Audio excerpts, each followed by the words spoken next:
Good morning. Wellness Wednesday. So today I've pulled a law of attraction card, and it's this one. And it says, I can balance my vibration between my desires and my beliefs. And it says, when you are listening to your powerful emotional guidance system, you would never enter an environment where your well-being could be threatened. We are not attempting to alter your beliefs, for we do not see your beliefs as inappropriate. It is our desire to make you aware of your own emotional guidance system, so that you can achieve the balance of vibration between your desires and your beliefs. Doing the right thing means to do that which is in harmony with your intent and your current beliefs. Now, when you put that into perspective, your desires might not be yours.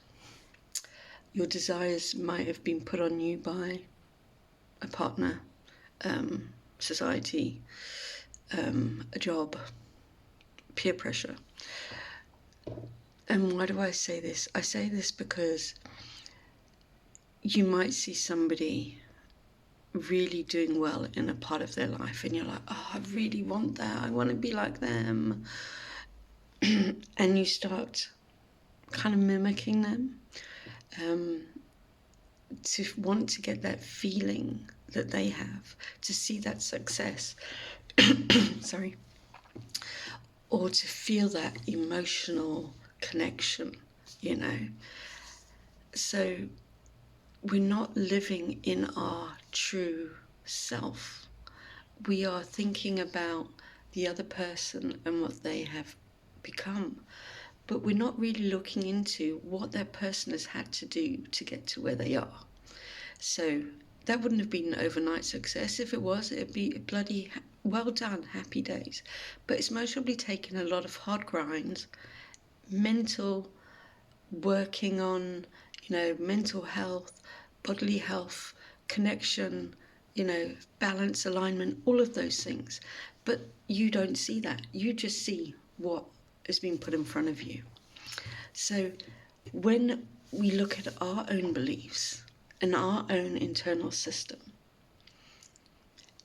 if we are following somebody else's desire, we're going to fail, because it's not our true intention, it's not our true belief system.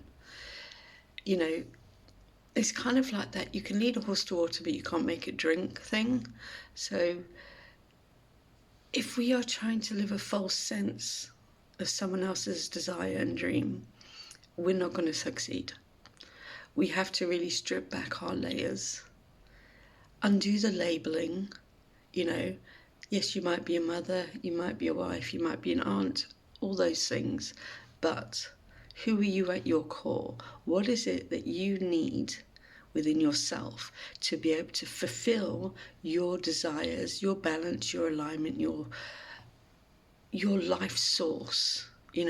What is your legacy to your life? What is it that you want to achieve?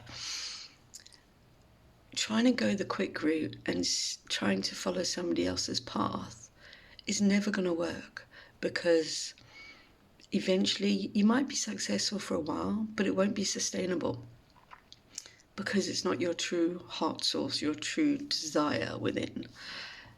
So we have to strip it back, find out who you are, what your labels are telling you you're meant to be, but actually, who are you without those labels? Who are you without the title of being a mother, a father, an aunt, a wife, a nana, a sister? Who are you meant to be? Who is it? Who are you when you were young and you had no impressions put upon you? You had no sense of, I need to be a certain way, okay?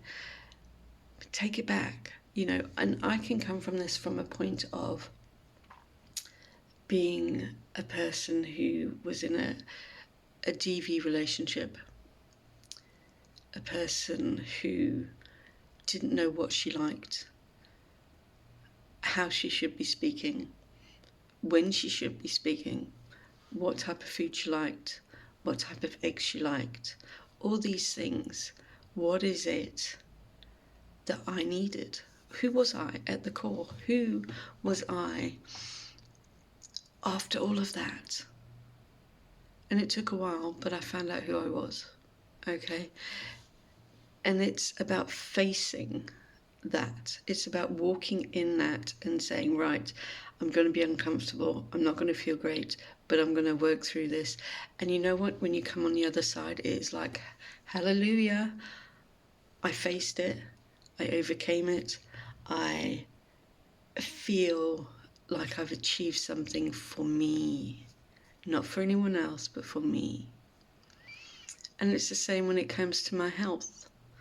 I had to grieve the old version of myself to become a new version, but not for anyone else, but for me, so that I could survive, so that I could then follow my dreams and live a purposeful life in who I was now.